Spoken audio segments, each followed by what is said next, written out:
Oi, Luciana, tudo bem? Tá, abre o microfone, abre o microfone. Bom dia. Mauro, me desculpa. Em primeiro lugar, Rebeca, em seu nome, eu cumprimento e saúdo a todas as mulheres negras, potências dessa América Latina, da África, desse planeta, né? Em segundo lugar, Mauro, bom dia. E bom dia a todos e todas. E ao meu amigo Luiz, que vem vindo aí E vai também. chegando. Dia da Mulher Negra Latino-Americana e Caribenha. É isso aí, daqui a pouco o Vilmíssima Reis e Rebeca vão conduzir o programa aqui para falar desse dia tão relevante, né, Rebeca? É isso mesmo, Luciana. Obrigada pelo carinho, pelo apoio e reconhecimento, viu? Um beijão para você. Sou Legal. sua E agora? fã, Rebeca. Professor Luiz Marques, muito bem chegado, tudo bem? Bom dia, Rebeca, Mauro, Luciana, tudo bem? Nem sabia que o dia era, que havia esse dia hoje. Então, reforço os meus cumprimentos aí da Luciana, eu também. Mulher negra latino-americana, né, Rebeca? Não sabia não. E caribenha, né? As mulheres aí do Caribe, América Latina, enfim. Vamos falar bastante sobre isso daqui a pouquinho também. Olha, eu fiquei muito impactado, porque vocês vieram aqui e nos dias seguintes, tudo que vocês falaram começou a explodir. Cavaleiros do Apocalipse. Pois é, nossa senhora, que turma, que dupla. E, de fato, inclusive tenho acompanhado, por conta daquela conversa nossa, fiquei muito impactado, o professor Eliot Jacobson, matemático, professor aposentado lá nos Estados Unidos, ele tem divulgado estatísticas muito impressionante sobre a questão do aquecimento global. Ele mostra que a temperatura no Atlântico Norte, esse aqui me deixou muito chocado, no Atlântico Norte, sempre dia 16 de julho de 1982 a 2023. Vocês estão vendo essa barrinha aqui da direita, da extrema direita? É 2023. Olha o salto que deu. Realmente as evidências são muito impactantes. Os recordes de temperatura, a gente falou em recorde de temperatura, naquela época a gente estava, acho que com 2 dias de recorde de temperatura global, nós chegamos a 21 dias das maiores temperaturas, segundo as estatísticas do professor Jacobson, em 100 mil anos na história da humanidade. Foram 20 dias de recordes de temperatura. Esta semana ele divulgou isso aqui, chocante. Vocês estão vendo? Isto é o tamanho da placa de gelo lá na Antártica, de 1989 a 2023. Vocês estão vendo lá em azul? É o que vai acontecendo. Isso aqui é 2023. A redução da placa de gelo. No último encontro, a gente tinha mostrado uma foto que o Luiz tinha chamado a atenção da Groenlândia, de como em uma semana a redução do gelo tinha sido muito forte.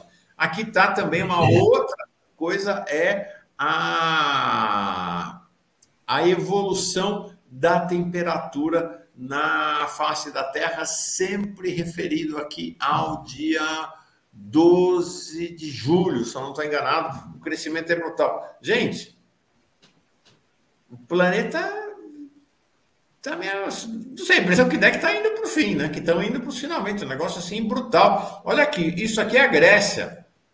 Né? A Europa está em chamas, né? Um calor. As pessoas sendo retiradas às pressas da ilha de Rhodes.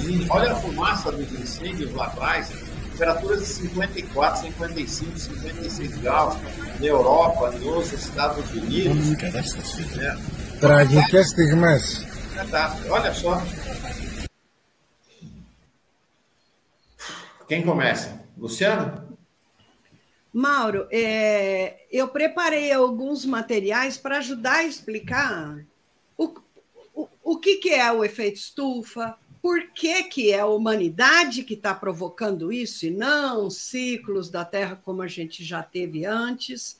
Se você quiser, eu posso mostrar alguma coisa e ir entremeando com as nossas falas, mas a gente já sabe de que isso ia acontecer há mais de um século. Há mais de um século, desde 1902, acho que saiu o primeiro artigo, ou 1899. Luiz, que é historiador, Luiz, Qual é a data do primeiro artigo falando do efeito estufa? Depende do que você está falando, mas o Svante Arrhenius já era de 1896, mais ou menos, aquele primeira tentativa de fazer o equilíbrio climático, né, da Terra, que é 1896, e que ele faz um cálculo na ponta do lápis, né, estamos longe de ter computador, em que ele acha, bom, se houver uma duplicação das concentrações atmosféricas do CO2 no planeta, vai haver um aumento da temperatura de entre 1,5 e 4,5 graus Celsius, temperatura média. Mais ou menos na mosca, né? Hoje em dia a gente sabe que está um pouquinho acima, né, essa coisa, mas ele fez um cálculo. Por quê? Porque, embora o modelo fosse muito simples, ele havia convocado a variável mais importante. Então, hoje em dia, você põe 70 mil variáveis lá, mas se você não tivesse a variável mais importante, você não tinha um modelo bom, tá certo? Então, foi o que ele fez, ele usou a questão do CO2. Claro, depois tem milhões de outras coisas, tem o metano, tem as nuvens, aí vai, o céu é o limite, certo? De complexidade.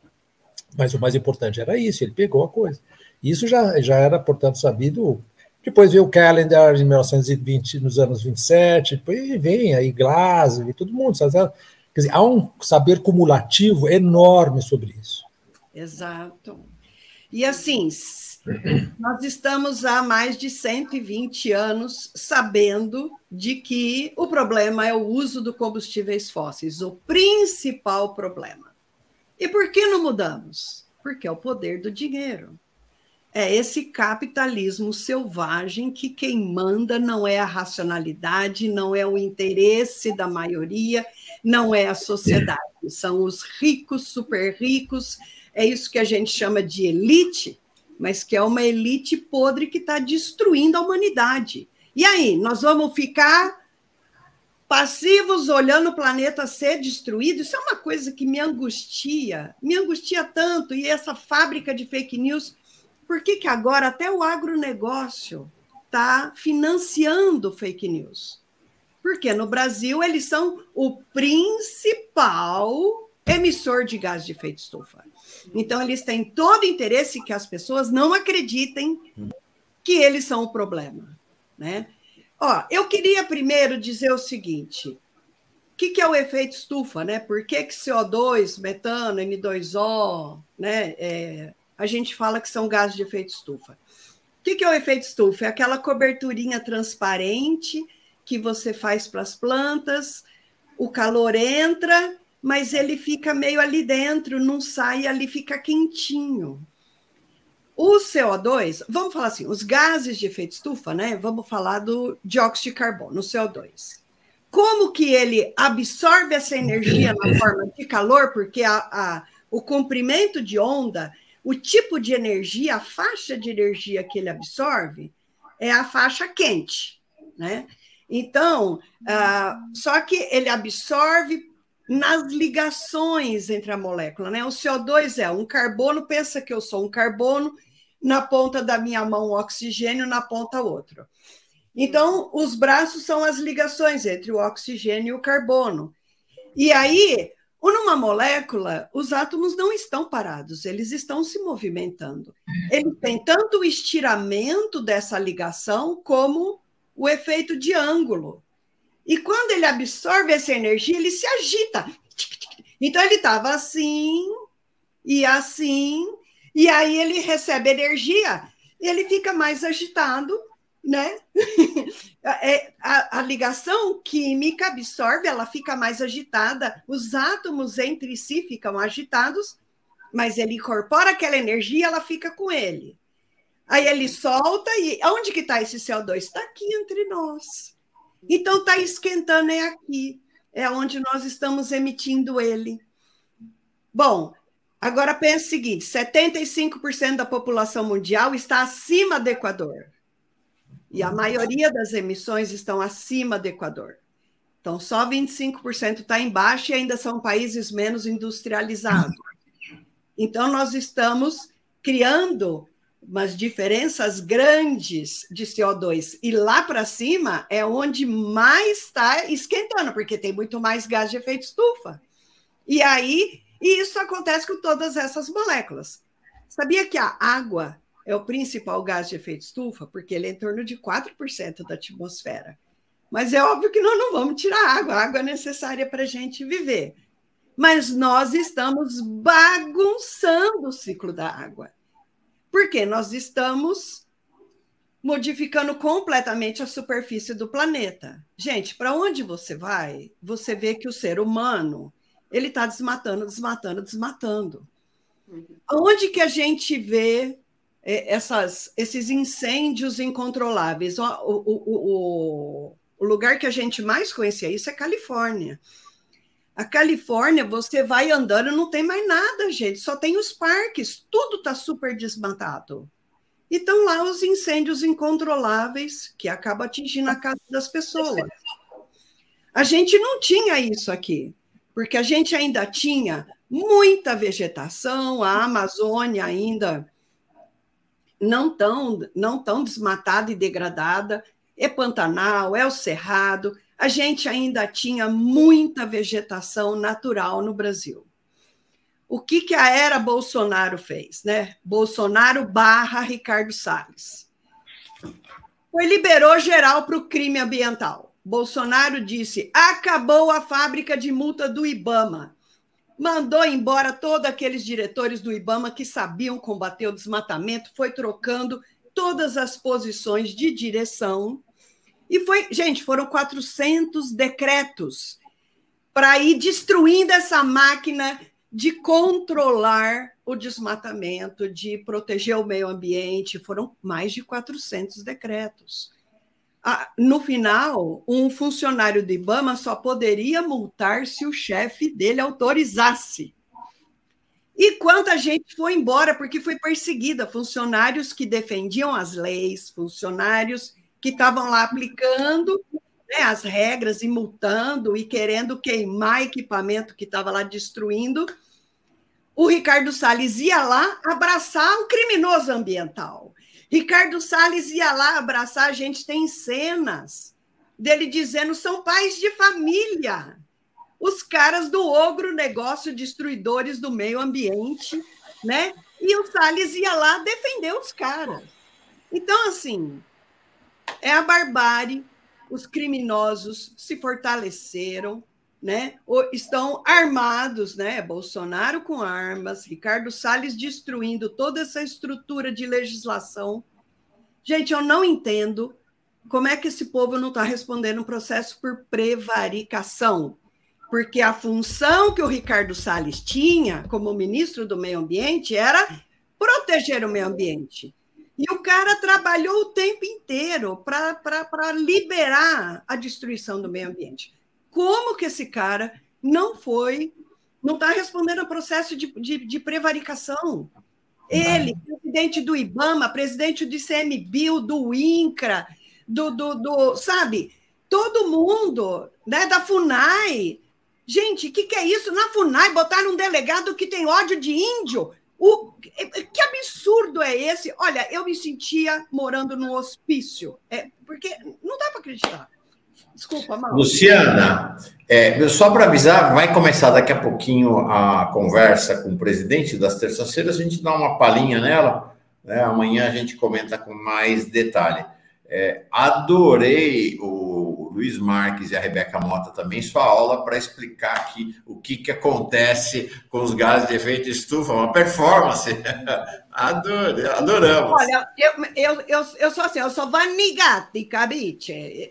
O pai, a mãe, os antepassados vieram da Itália. Gente, meus alunos diziam, se amarrar as mãos da Luciana, ela não dá aula. Porque eu digo, porque forma chuva, e aí cai, e não sei... Sensacional. Deixa eu mostrar aqui o Lula um minutinho, e eu quero colocar uma questão para o Luiz Marques, e aí a nossa Rebeca entra na conversa. Deixa eu ver aqui. Lula, começando a conversa com o presidente, daqui, som na caixa. Especial, no final de semana que você voltou um pouquinho para casa, né, que é sempre uma coisa importante, você já tinha falado num outro programa, São Bernardo é a sua casa, né? E como é que foi lá o final de semana? Teve também a posse do Sindicato de Metalúrgicos, que de certa maneira também ia estar em casa para o senhor. Como é que foi, de certa maneira, um pouco relaxado esse final de semana? Olha, o senhor, toda vez que eu volto para São Bernardo, é realmente como se eu estivesse voltando para casa, não para minha casa, para casa de milhares de companheiros que têm uma história Tá aí. Lula vai falar, então, dessa ida dele lá para São Bernardo, nesse início da conversa com o presidente. No final do programa, a gente volta com mais Lula aqui. Luiz Marques, queria te trazer para essa conversa. Fiquei muito impressionado com uma afirmação que vocês fizeram na última conversa nossa, que é assim: todos os modelos que se fazia sobre aquecimento global estão furados. Nenhum deu conta do que está acontecendo no planeta. A gente está tendo agora, esses últimos anos, especialmente em 2023, um descontrole acima do esperado pelos cientistas, e que repercussão isso pode ter para os próximos tempos, para o planeta e para nós, seres humanos, e em todos os seres que aqui habitam, né? Ô, Mauro, não é que os modelos estejam furados. Vamos dizer, as previsões de elevação da temperatura média global, elas estão corretas. Pode haver uma pequena distorção aqui ou ali, mas elas estão fundamentalmente corretas. O que está errado, o que se mostrou errado, isso o IPCC admitiu no último relatório deles, é que eles não perceberam o tamanho do impacto, dos impactos em relação ao aquecimento. Então, não é que eles estavam errados na evolução do aquecimento, eles estavam errados na relação entre o nível de aquecimento e o impacto que ele produziria.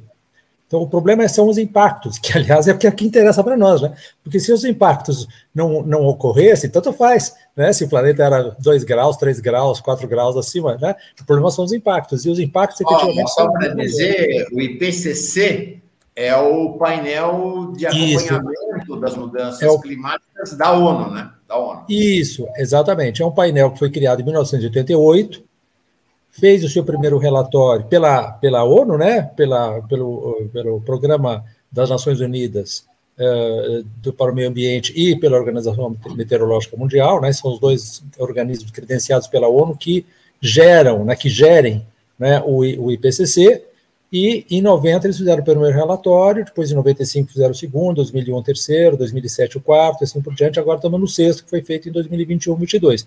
É um corpo de cientistas, que talvez seja o maior coletivo de cientistas que existe hoje no planeta, ao lado do IPBS, que diz respeito à biologia, né, à biodiversidade. Então, mas o IPCC é mais antigo, é maior, etc., tem um lastro maior, né? E esse é um grupo que cria fortemente autoridade, quer dizer, eles não fazem pesquisa, eles coligem as pesquisas, eles recolhem as pesquisas, analisam, acessam as pesquisas e fazem um relatório a partir desse conhecimento que já está mais ou menos consolidado. Agora, o IPCC tem uma série de problemas, ele tem alguns problemas que são constitucionais dele. Primeiro, que é um painel intergovernamental, portanto, ele tem que ser assinado pelos governos. E aí existe muita negociação na hora de assinar, porque, evidentemente, os governos fazem pressão para diminuir a terminologia, para diminuir, não é diminuir o conceito, o conteúdo, mas fazer uma linguagem que seja uma linguagem mais palatável para os governos. Esse é o primeiro ponto. O segundo ponto é que eles, de alguma maneira, fazem a avaliação de pesquisa a partir de uma certa data. Então, eles perdem um pouco, porque é tanta coisa que eles têm que marcar uma data, tá certo? Vamos dizer, vai ter o próximo relatório, nós vamos parar de fazer pesquisa, nós vamos considerar as pesquisas até 2022, vamos dizer assim, se começasse agora a fazer o próximo relatório. Então, tudo aquilo que aconteceu em 2023, 24, 25, eles não levam em consideração, porque é coisa demais, né? E, em terceiro lugar, porque eles trabalham na base da unanimidade. Então, unanimidade significa o quê? Significa o mínimo múltiplo comum lá, tá certo? Quer dizer, aquela coisa menos, o que, né? Se nós nós quatro aqui, né, fazendo um relatório, e a Rebeca não tivesse de acordo, não, vamos dizer o seguinte, que é só nesse nível aqui, não naquele nível mais alto. Então, teria que ser no nível mais baixo, porque tem que ser unanimidade, né? Então, esses fatos fazem com que o IPCC seja um órgão que, ao mesmo tempo, é sensacionalmente importante, ele é muito cauteloso. E, em geral, ele corre atrás do prejuízo, digamos assim, porque a evolução do negócio é enorme, entende?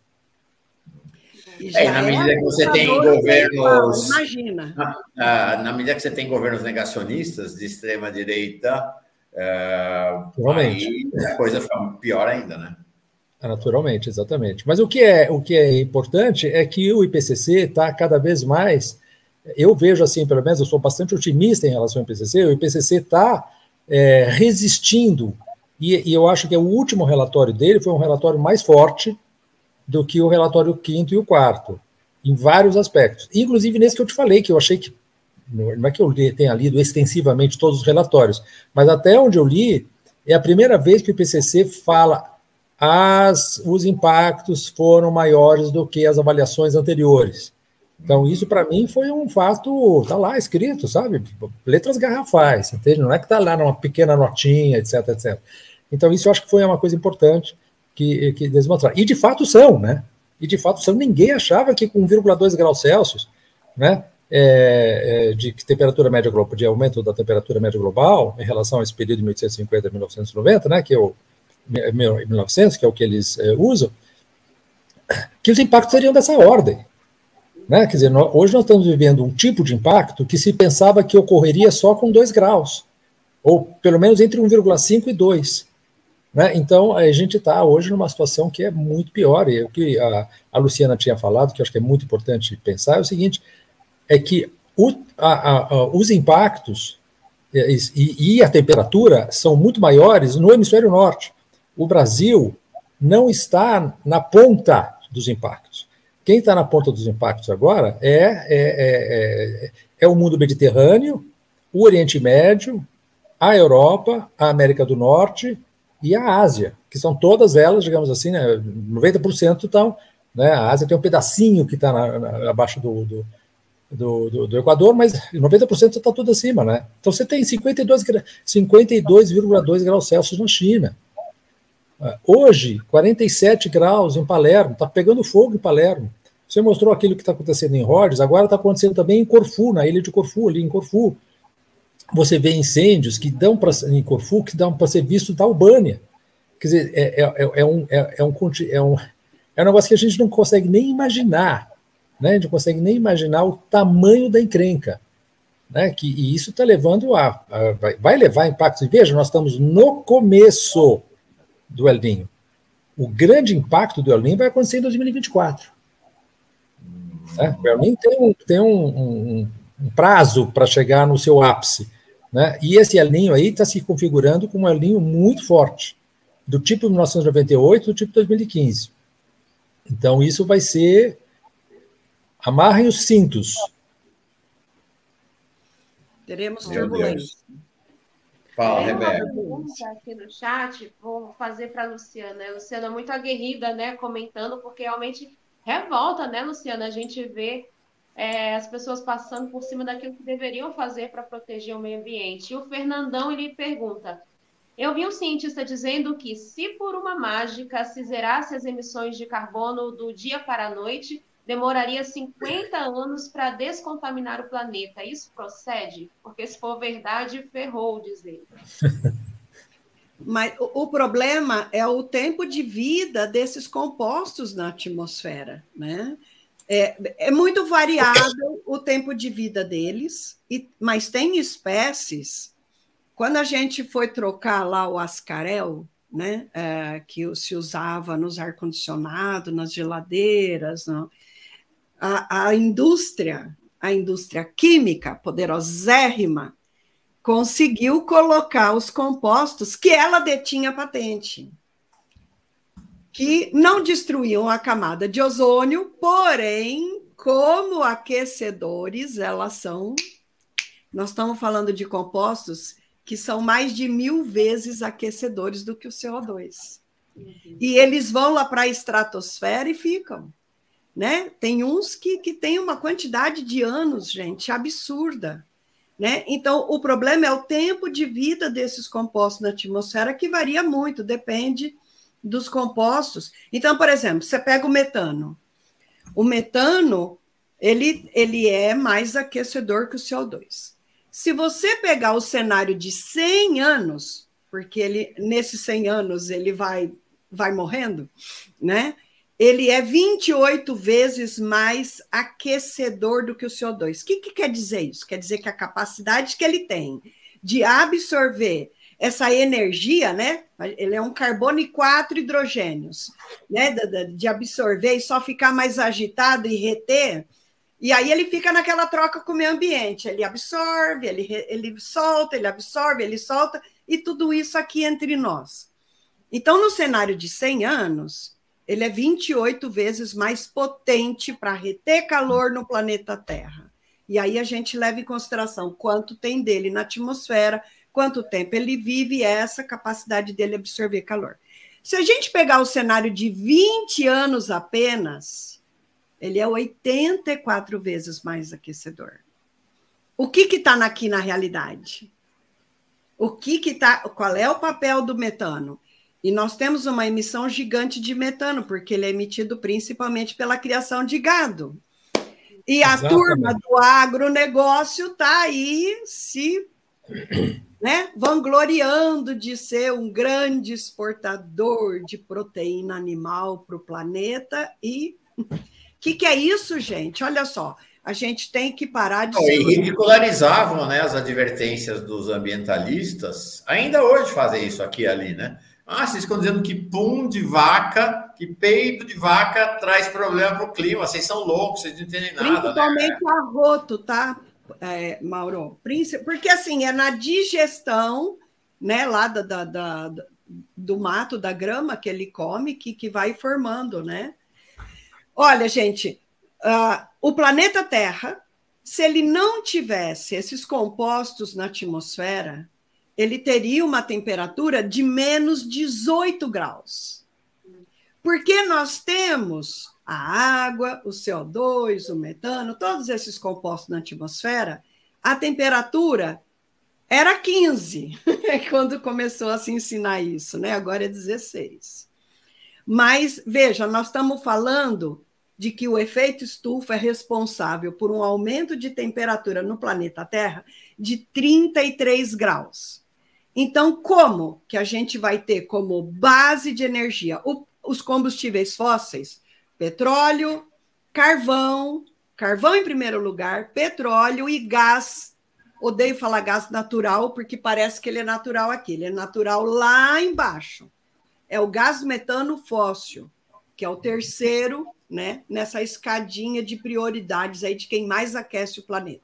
Então, como que a gente, desde a Revolução Industrial, né, lançando eles na atmosfera, enriquecendo a atmosfera com esses compostos capazes de absorver calor, de segurar o calor aqui entre nós, veja, se o natural já fez a temperatura subir 33 graus, o problema é que nós estamos aumentando eles na atmosfera do jeito que a gente gera energia.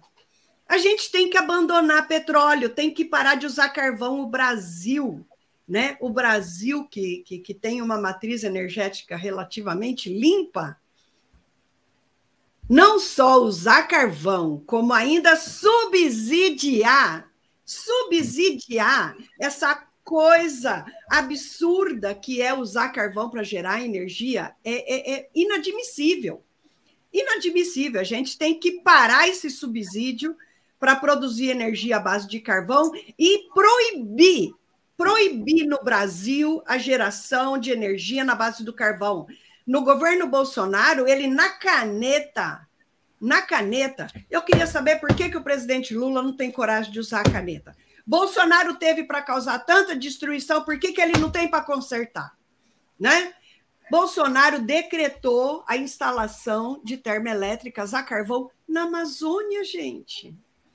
Na Amazônia, o que nós estamos fazendo para essas termoelétricas? Aí que no governo Bolsonaro, na hora que privatizaram a Eletrobras, né, entrou a obrigatoriedade de ter termoelétricas. Onde já se viu, gente, é uma andada para trás absurda, né? A gente teve esse agronegócio desmatando absurdamente. Cadê a correção disso?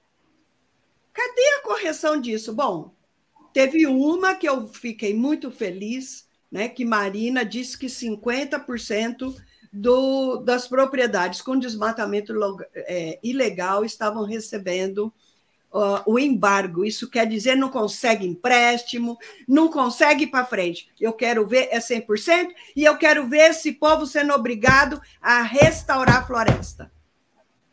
Luciana, muito, muito impactante isso que você fala. Realmente é dureza. É dureza.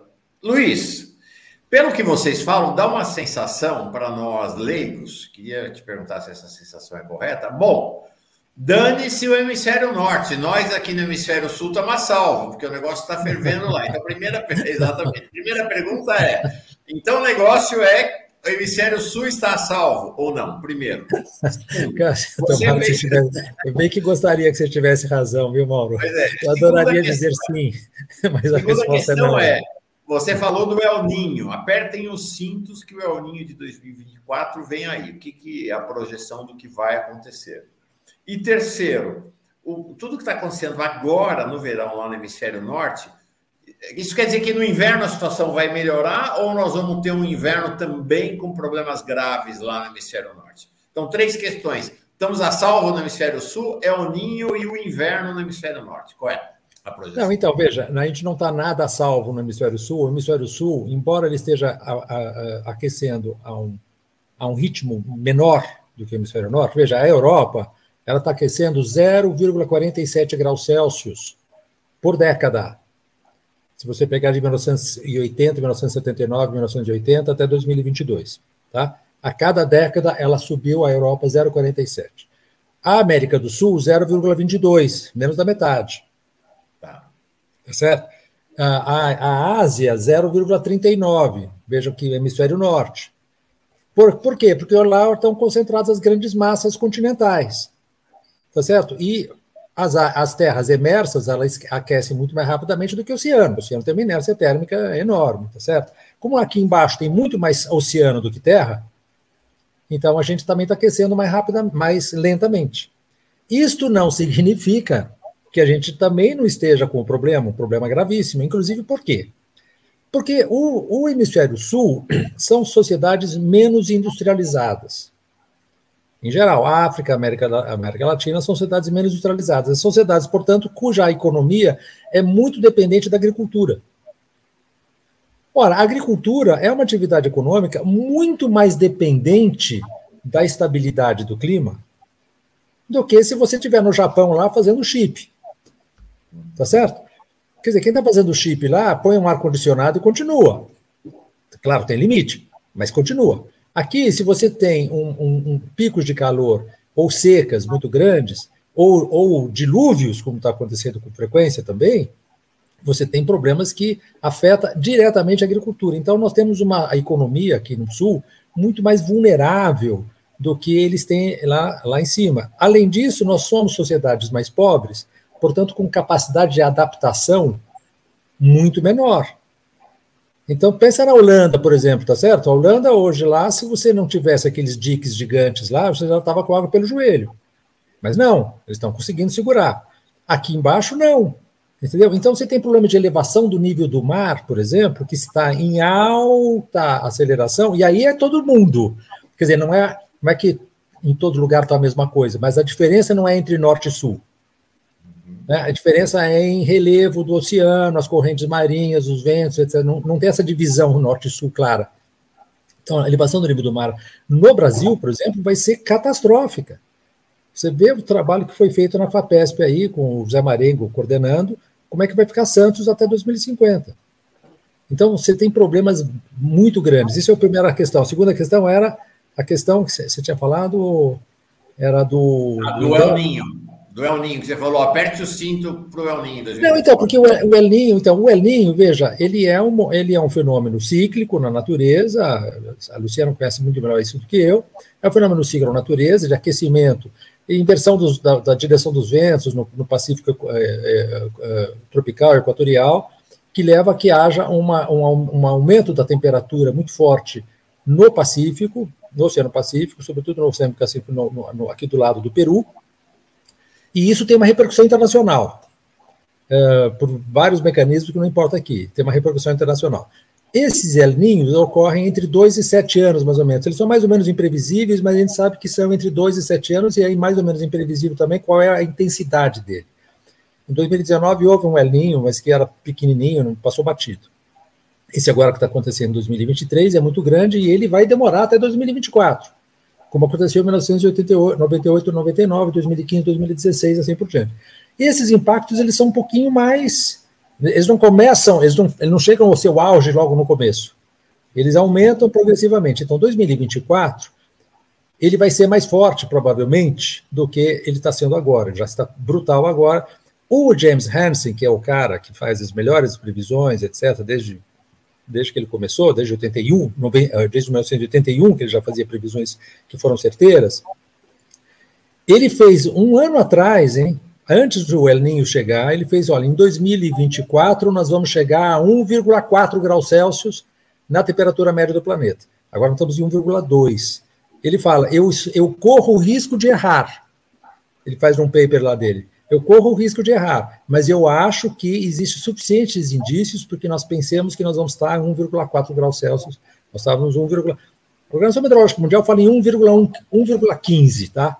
Mas tem uma margem de erro lá sempre, de incerteza, pode ser até 1,28, ou pode ser até 1,03, né? Então, sempre acima de 1, isso que é importante também de pensar. 1 grau Celsius, a gente nunca mais vai abaixar de 1,4. Houve uma bifurcação no sistema climático, entendeu? Abaixo de 1, esquece, nós não vamos mais voltar. Nós vamos agora estar crescendo cada vez mais rápido. Quanto que é essa velocidade do aquecimento? O James Hansen, mais uma vez, acabou de lançar um artigo maravilhoso sobre isso. Ele está dizendo 0,27 graus Celsius por década nós estamos crescendo. Entre 0,27 e 0,36. Entre 0,27 e 0,36. Isso é muito. Isso é nível que nunca aconteceu na história do planeta, gente. Entendeu? Então, isso aí é alguma coisa que nós temos que imediatamente parar. E tinha acho que era o Fernandão, né, que fez a pergunta. Nós vamos dizer que por um milagre, por um passo de mágica, a gente não emitisse nenhum gás de efeito estufa antrópico, né, antropogênico, feito pelos homens. Haveria ainda... O ritmo do aquecimento diminuiria muito rapidamente. O ritmo do aquecimento. Mas a gente já desenvolveu alças de retroalimentação, por exemplo, o gelo agora vai derreter, não tem mais jeito. O gelo vai derreter. O problema é o ritmo do degelo, mas ele vai derreter. E quando ele derrete, ele mesmo causa mais aquecimento, porque ele substitui temperatura branca por superfície branca por superfície escura, no caso do mar, e a superfície escura absorve mais calor do que a superfície branca, que reflete mais calor. Esse é um dos casos. Além disso, ele, quando sai, ele deixa a terra exposta e você tem, portanto, o quê? Uma terra mais aquecida e, portanto, atividade bacteriana que gera metano, como dizia a Luciana agora há pouco, né? E o metano, ela já mostrou, 28 vezes mais potente do que o CO2. Então, já tem alças de retroalimentação que levariam a que, mesmo que a gente parasse de emitir, haveria um aquecimento ainda. Agora, esse aquecimento não é que seria, né? Se a gente parasse de emitir agora, aqueceria ainda um pouco mais, mas iria parando. Tá certo? Então, não é porque vai aumentar que a gente fala, então liberou geral, a gente está frito mesmo. Não. A gente tem que lutar para que haja um mínimo de aquecimento. Certo? Antes de entregar para a Rebeca e Luciana, a última questão é o inverno no hemisfério norte. Então, quer dizer que melhora no inverno ou o inverno vai ter problema também? No hemisfério norte? No hemisfério norte. Olha, porque assim, até se está esquentando desse jeito agora no verão, quer dizer que quando vier o hemisfério norte a coisa fica mais tranquila? É muito imprevisível, viu? Tá. Então, olha, Mauro, o que todo mundo está dizendo é o seguinte: tudo que a gente está medindo não estava previsto. O problema é o seguinte, eu gosto de falar o seguinte, a natureza é igual um jogo de dominó. Você tem lá aquele monte de dadinho. Todo mundo vê o primeiro dadinho, é o que os olhos enxergam. O segundo dadinho é quem vive ali na natureza. Nossa, que mormaço, acho que vai chover, hein? Experiência de quem vive lá. O terceiro é quem faz a faculdade naquele assunto. O quarto são especialistas. O quinto, dadinho, super especialistas. Mas tem o sexto, tem o sétimo, tem o oitavo, tem o nono, porque uma coisa mexe com a outra, que mexe com a outra, que mexe com a outra, e nós não conhecemos tudo. A gente chama de feedbacks, quer dizer, são reações, né? Então, você tinha um riozinho, você bota lá uma represa, você quer um lago para se divertir, para nadar, para criar peixe, né? Parece que não tem... Mas todo aquele ecossistema ali vai ser alterado, tudo. Todas as relações ali de temperatura, de umidade, ali para baixo, antes, os animais. Quais são as consequências? Uma coisa provoca consequência na outra. Uma coisa que eu queria dizer é o seguinte: tudo na natureza... Ou seja, não sabemos como vai ser o inverno no hemisfério norte. É isso? Não sabemos. Não sabemos. Não sabemos. O que está acontecendo hoje está fora de qualquer previsão. O aumento de temperatura, o degelo, o tanto de vários parâmetros que a gente mede, isso está extremamente acima do que se previa. Ou seja, tanto você pode ter um inverno extremo... Podemos ter incêndios incontroláveis em um monte de lugares, secas extremas, chuvas super intensas, porque é essa diferença de temperatura que nós estamos alterando, porque o planeta Terra a gente vai desmatando e a gente vai jogando gás de efeito estufa e tudo isso vai aquecendo a superfície. Nós estamos aquecendo a superfície e quando a superfície está mais quente, mais água tem energia para ficar na forma de vapor e não condensar. Então, fica mais água na atmosfera do que antes. Na hora que chega uma frente fria, que tem aquela condição de formar chuva, muito mais água que estava ali vai chover junto. E Exato. Aí vai ter aquela chuva agressiva com vento, cai aquele monte de água ao mesmo tempo. Gente, nós estamos plantando tempestades, secas, inundações. Nós estamos, de duas maneiras diferentes, alterando completamente o planeta. Usando combustíveis fósseis, onde a gente está enriquecendo a atmosfera com esses compostos que têm capacidade de absorver calor, e nós estamos destruindo a cobertura natural da Terra. As florestas, as árvores, as matas são fábricas de água, são fábricas de chuva. As nascentes estão secando, os rios estão secando, a gente está tendo menos chuva, e tudo isso promove esses eventos extremos, porque a diferença de temperatura fica cada vez maior. Então, assim, nós vamos entrar numa série de catástrofes gigantesca. Eu pergunto, quanto mais de gente, de tragédia vai precisar acontecer para a gente ter coragem de fazer as mudanças no jeito que a gente vive, que são necessárias, porque o problema é o jeito que a gente vive. É como nós produzimos comida. Esse agro não é pop. Esse agro está acelerando as mudanças climáticas. É o agro que está desmatando. Esses grandes latifúndios, eles alteram esse equilíbrio de temperatura, alteram a chuva. Então, assim, nós estamos aqui de 60% da área plantada brasileira é soja para alimentar animais. Sabe, quando nós vamos ter coragem de dizer a gente produz alimento errado, a gente vive nesse planeta de maneira errada, nós temos que mudar. Vamos fazer um plano para mudar. Nós temos que fazer um plano para mudar, gente. O Luiz fez o sinal universal de falar, levantou a mão aí para dialogar contigo. Fala, Luiz. Não, eu estava exatamente querendo falar sobre a questão. Quer dizer, em primeiro lugar, a questão que a Luciana está falando, quer dizer, tem um número que eu não conto nem para ninguém, porque se fosse para criancinha, é que mostrar a assombração. Tem 224 milhões de cabeças de gado no Brasil. Esquece, não é assim que o mundo funciona. 224 milhões de cabeças de gado no Brasil, não é assim que o mundo funciona. Tá certo? Você tem que diminuir isso. Não quer dizer o coitado lá que tem o seu boizinho lá, que come o seu boizinho. Não é, o problema é a indústria da carne, gente. essa indústria é completamente destrutiva. Então, isso só para reforçar a questão. Quando do inverno que você estava falando, Mauro, é porque você tem uma situação antigamente em que havia uma diferença de temperatura muito grande entre os polos e as latitudes médias. E isso permitia que houvesse o tal do polar vortex, que são jatos de ventos que correm a uma altitude relativa lá no polo, que circunscrevia o frio.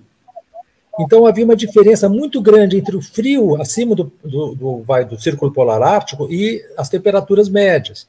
Agora, como essa mudança diminuiu, esse círculo, esses jatos de ar que circundam o planeta no sentido anti-horário, eles ficaram mais fracos. Então, você tem barrigas desses jatos polares que entram no hemisfério norte. E também você tem ventanias do hemisfério norte que entram nos jatos polares, que entram na região polar. Então, você tem enormes quantidades de ondas de frio polar extremamente grandes que chegam até o sul dos Estados Unidos. Você tem lá situações que são de enorme frio, e aí os negacionistas falam o quê? Ah, tá vendo? Não tem, que negócio de aquecimento global, okay? Não existe. Existe exatamente porque existe o aquecimento global que está acontecendo essas ondas de frio muito grandes. Então, isso aí faz parte daquele 8º ou 9º dadinho lá, entendeu? Do dominó, que é mais ou menos imprevisível. Né? Então, você pode ter um inverno na Europa que é extremamente frio durante um certo período. E depois você vai ter calores também que são enormes, entendeu? Então, desregulou, certo? Desregulou. E ao mesmo tempo, eu estive na Europa 20 anos atrás e recebi uma explicação do porquê que é importante um inverno que tem neve, que gela, porque você mata as bactérias que estão no solo e vai favorecer uma boa plantação no seguinte. Se o inverno fica ameno demais, você não vai matar essas bactérias e no ano seguinte você vai ter pragas na agricultura no hemisfério norte sem tamanho. E se o inverno é de temperaturas dramaticamente geladas, enfim, é desastre de todo jeito, né? E você tem, inclusive, a questão sanitária, né? Quer dizer, você está tendo um monte de doenças tropicais agora, porque que estão agora subindo. Subindo por quê? Porque os vetores, sejam eles insetos ou aracnídeos, etc., por exemplo, carrapato, né, que agora está avançando para o norte da França, tá certo? E o carrapato leva um monte de doenças, que é Lyme disease lá, várias outras doenças, tá certo? Então, eles estão agora começando a sofrer doenças tropicais, né? Bem-vindos. Mário, o El Niño tem um impacto sobre a Amazônia terrível. Inclusive muitos incêndios e secas, né? Você quer ler o superchat? Depois eu conto isso. Fala, Rebeca. Não, só um comentário aqui da Deise Bentin. Ela diz, usam o termo mudança climática, né? Ela colocou também no outro superchat em cima, em vez de efeito estufa, para amenizar o impacto das ações humanas sobre o meio ambiente. E você falando sobre essa questão do gado, me lembra de muitas pessoas hoje em dia fazendo do veganismo, do vegetarianismo, né? Uma vertente também ideológica de combate extremamente forte, né, do meio ambiente. Tem também o consumo da moda sustentável, porque a indústria têxtil utiliza muita água, né, na fabricação de peças, de roupas, enfim. Então, uma vertente ideológica nova aí nesse sentido, né, Luciana? Extremamente importante, entendeu? A mudança na nossa dieta é extremamente importante. No caso do Brasil, é a mais importante. Porque se exatamente 80% do desmatamento vem da pecuária, tá certo? O desmatamento da Amazônia vem da pecuária. E, atenção, 80% do gado, 75%, agora, antigamente era 80%, agora 75% do gado brasileiro é consumido internamente, é doméstico. A soja não, mas o gado é. Então, enquanto tiver carnívoros inveterados e vorazes, tá certo? Vai haver gado lá na Amazônia. Então, a gente tem que mudar, faz parte de uma posição da sociedade, de refletir e pensar, não vou comer carne. Começa assim, não vou comer carne bovina. Depois você vai indo para outras carnes. Começa, não vou comer carne bovina, tá certo? Porque esse é o problema maior. Essa live com vocês é aterrorizante. Eu quero dizer que é isso mesmo. Tire as crianças da sala, porque essa live é realmente aterrorizante. Mas, assim, depois da última, do que vocês falaram na outra, eu falei, não, esses dois têm que voltar. Agora, Luciana, é incrível que ainda tem negacionista. Nessa altura do campeonato, ainda tem negacionista. Nós vimos aí, agora ex-secretário do Clima da cidade de São Paulo, dizendo que o planeta vai se salvar sozinho, que a gente não precisa se preocupar. E a gente vê uma série de desenvolvimentistas, gente de esquerda no governo Lula, e até na mídia progressista, dizendo que nós somos retrógrados. Quem é contra a exploração do petróleo na bacia da Amazônia é contra o desenvolvimento do país, está vendido para as ONGs americanas. Assim, insanidades sem parar, né, Luciano? Nenhuma ONG pagou para mim até agora, viu? Pois é, estou esperando a grana das ONGs. Exatamente. Né? O problema é como a gente vive, Mauro, porque tudo isso é interesse econômico. É mais fácil você negar a realidade, que a gente está caminhando para um colapso, e a gente realmente está caminhando para um colapso, e é aterrador pensar isso. É muito mais fácil você ser negacionista. Eu costumo dizer que negacionistas são os covardes. É aquele molequinho que estava jogando bola e aí a bola quebrou a janela da vizinha. Aí vem a vizinha com a bola embaixo do braço. Quem foi que jogou a bola na minha janela? E aí o molequinho, eu acabei de chegar, é o Bolsonaro para mim. Eu acabei de chegar, nem estava aqui, né? Por quê? Porque dizer, olha, fui eu, me desculpa, eu vou trabalhar, fazer não sei o quê, juntar um dinheirinho para pagar a sua janela. É muito difícil você assumir onde você erra na tua vida. Há 3 anos atrás, eu vi que 40% do rebanho bovino brasileiro estava dentro da Amazônia. Eu parei de comer carne de vaca, né, de carne bovina, que é a minha contribuição para a Amazônia. Eu gostaria que vocês botassem na cabeça uma frase, e cada vez que você sentasse à mesa, você lembrasse dela. Tire a Amazônia do seu prato. Pensa que quando você come, você está ajudando a destruir a Amazônia. E aí escolhe o que você vai comer. Pensando no nosso planeta. É o gado que está destruindo o Pantanal também. É o gado. Lembra daquela ex-ministra da Agricultura? Gente, é de um cinismo tão revoltante. Bolsonaro fez uma reunião a portas fechadas com os fazendeiros lá no Pantanal. Não deixou a imprensa entrar. E pouco tempo depois teve aquele incêndio nunca antes visto no Pantanal. Aí vem a ministra da Agricultura dizer que pegou fogo porque tinha pouco boi. Aí vem o Ricardo Salles, que merecia mais ser chamado do ex-ministro do desmatamento, dizer a mesma coisa e chamar o boi de bombeiro. Não, gente, se taca fogo na vegetação para alimentar o boi. Porque aquela vegetação típica pantaneira, depois do fogo, quando ela está crescendo, o gado come. É essa a história. Quem é o incendiário é o criador de boi no Pantanal. Nós temos que limitar a quantidade de gado produzido no Pantanal. Nós temos que limitar a quantidade de gado na Amazônia. Sabia que durante os 2 primeiros anos de Bolsonaro e Ricardo Salles, o rebanho bovino aumentou 7%, 13% na Amazônia? Vai sair agora outro artigo nosso na revista Nature. Olha, eu tenho orgulho de dizer que eu sou uma cientista brasileira, mulherzinha cientista brasileira, 3º artigo como primeira autora na revista Nature, uma das revistas de maior impacto. Né? Maravilha. E assim, parabéns. Mulheres do Brasil, nós somos competentíssimas como qualquer um, como cientistas do primeiro mundo, porque a gente é que conhece. E é tudo por interpretar a Amazônia. Gente, mas deixa eu não perder o foco. O que eu queria dizer é o seguinte: o que a gente fez nos últimos 4 anos de Bolsonaro foi uma tremenda aceleração das mudanças climáticas. Por que a gente fala em mudança climática agora e parou de falar em aquecimento global?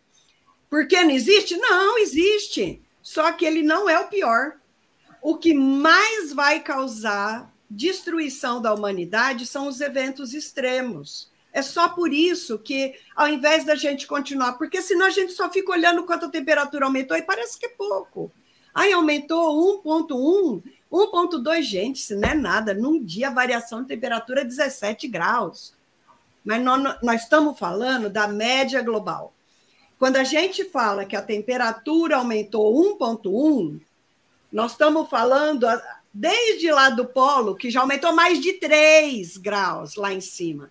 Olha, em 2012, eu lembro de ter visto uma palestra de uma cientista que estudava geleira. 2012, enquanto o planeta tinha aumentado, eu não lembro se é meio ou 0,6, lá já tinha aumentado 1,8 graus. Esse aumento não é homogêneo. Quando a gente fala em média, a gente pega todas as medidas, uma média.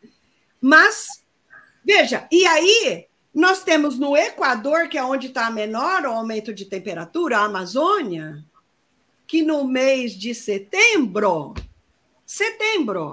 tem aumento de temperatura de 3,1 graus Celsius. É por isso. Junta agosto e setembro, é 3,1. Setembro sozinho é 3,2. Nos últimos 40 anos. É por isso que quando chega agosto, setembro, a gente tem esses incêndios incontroláveis, porque a temperatura é altíssima, a seca é extrema no Brasil inteiro, e a mata, gente, fica mais inflamável. A gente tem que parar, a gente tem que proibir completamente queimada em agosto, setembro e outubro. Né? Teria que começar em julho, na verdade. Porque assim, os incêndios ficam incontroláveis, está tudo super seco. E o povo brasileiro tem cultura de que fogo é limpeza. Fogo não é limpeza. Quando você queima aquele mato que você capinou, faz uma montanha e taca o fogo, você pensa que desapareceu? Não desapareceu, só foi para o ar. E é CO2 de efeito estufa, é poluição, e vai sair do controle, pode queimar tua casa, pode matar teus animais, pode queimar a casa do teu vizinho, pode ser uma coisa que vai queimar um parque nacional inteiro, pode queimar uma floresta primária inteirinha. Sabe, a gente tem que fazer uma campanha grande. Inverno sem fogo.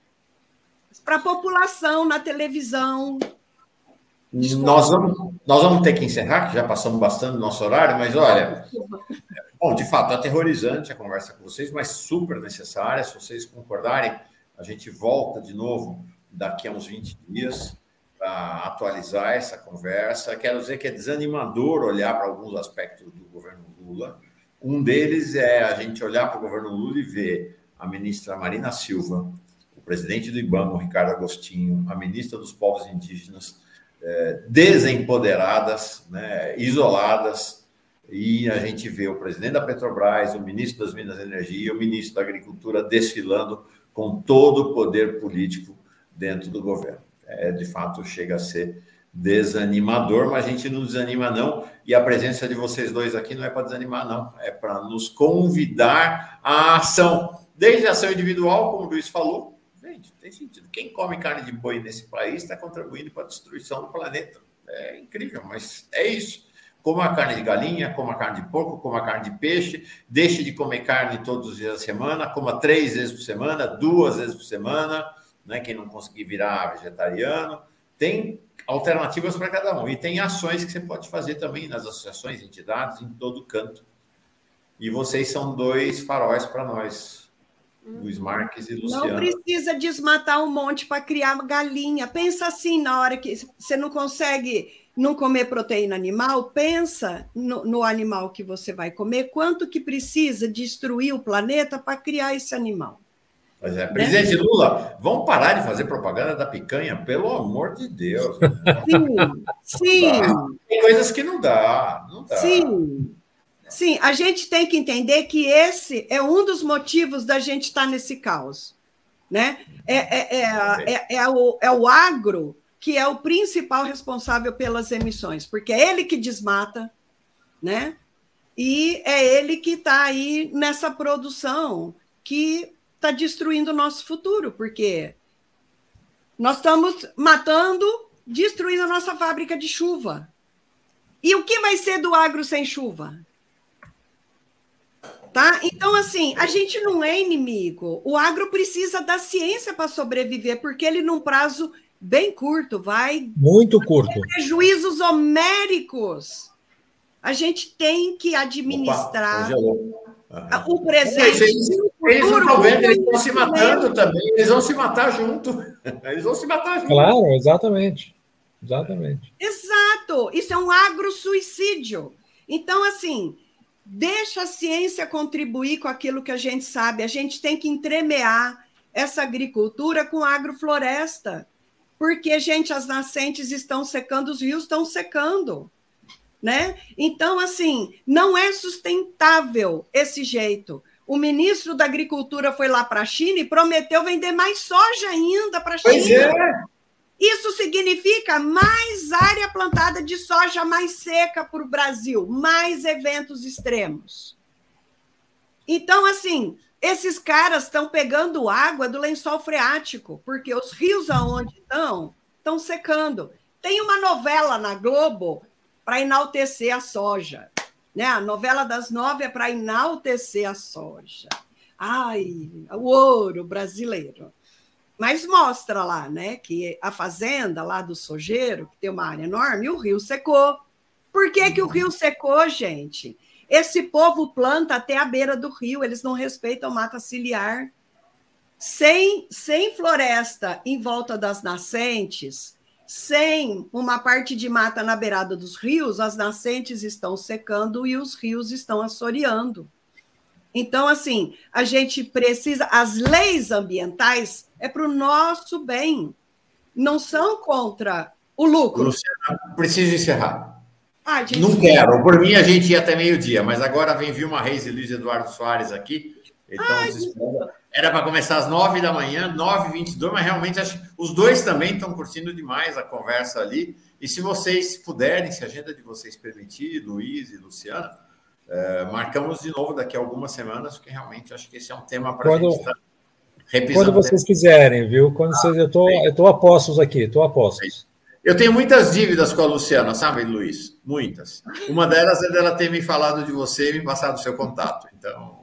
Maravilha. Obrigado, Luciano. Eu também tenho muitas dívidas com a Luciana. Então, pronto. E agora com você.